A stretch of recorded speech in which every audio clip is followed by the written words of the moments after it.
চিকি মন্দিরে এসে পুজো করে এবং সে চিকি হাতজোড় করে মাতারানীকে বলে, মা আমি অনেক চেষ্টা করতেছি বাবাকে জেলখানা থেকে ছাড়িয়ে আনার।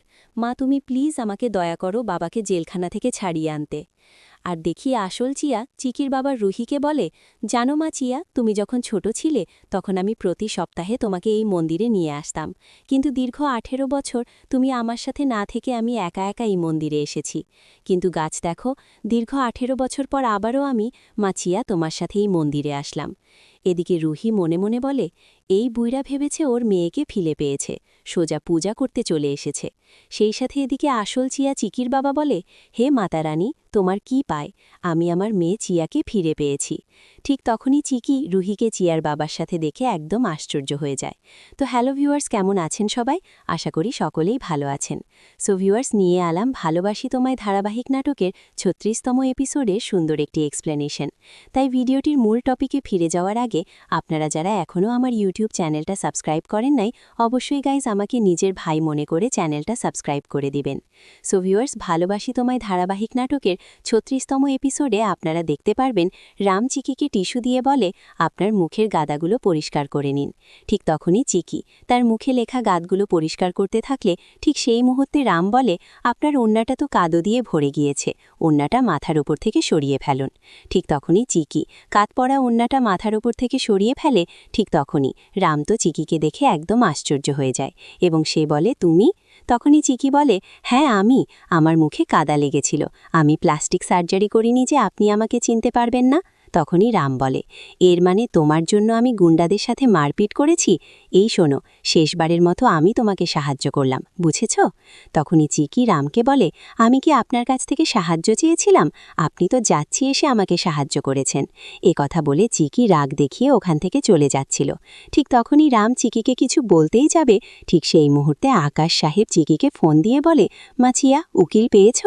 তখনই চিকি বলে, আঙ্কেল কোনো উকিল তো বাবার কেসটা লড়তে চাচ্ছে না।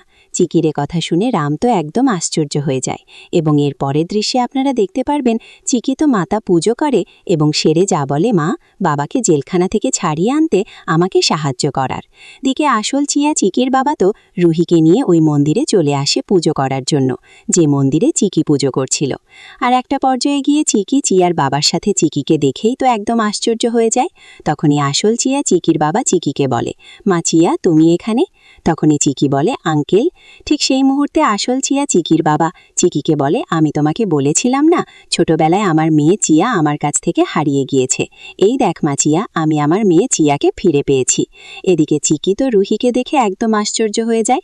ঠিক তখনই আসল চিয়া চিকির বাবা রুহিকে দেখিয়ে দিয়ে বলে, এই হচ্ছে আমার মেয়ে চিয়া। তখনই চিকি বলে, আঙ্কেল রুহি আপনার মেয়ে চিয়া? তখনই আসল চিয়া চিকির বাবা বলে, হ্যাঁ মা, এই হচ্ছে আমার মেয়ে চিয়া। সেই সাথে আসল চিয়া চিকির বাবা নকল চিয়া রুহিকে বলে, মা চিয়া তুই আজ আমার কাছে ফিরে এসেছিস। তখন চিকি আসল চিয়া চিকির বাবাকে বলে, আঙ্কেল আপনি এত ভালো মানুষ, আপনার কথা না শুনে মাতারানী কিভাবে থাকতে পারে? আর আঙ্কেল আপনার মুখে আজ হাসি দেখে আমার অনেক ভালো লাগছে। এদিকে নকল চিয়া রুহি মনে মনে বলে, বিচারি চিকি, আমি তোর বাড়িতে এসে তোর জায়গা কেড়ে নিয়েছি, এতে তুই খুশি হচ্ছিস। ঠিক তখনই আসল চিয়া চিকির বাবা বলে, আমাকে একটা কথা বলো, তোমরা দুজন তো একই অনাথ আশ্রমে ছিলে, আর তোমরা দুজন তো অনেক ভালো বন্ধু, তাই না? তোমরা দুজন এখানে কথা বলো, আমি পণ্ডিতজির সাথে কথা বলে আসছি। এ কথা বলে আসল চিয়া চিকির বাবা ওখান থেকে চলে গেলে।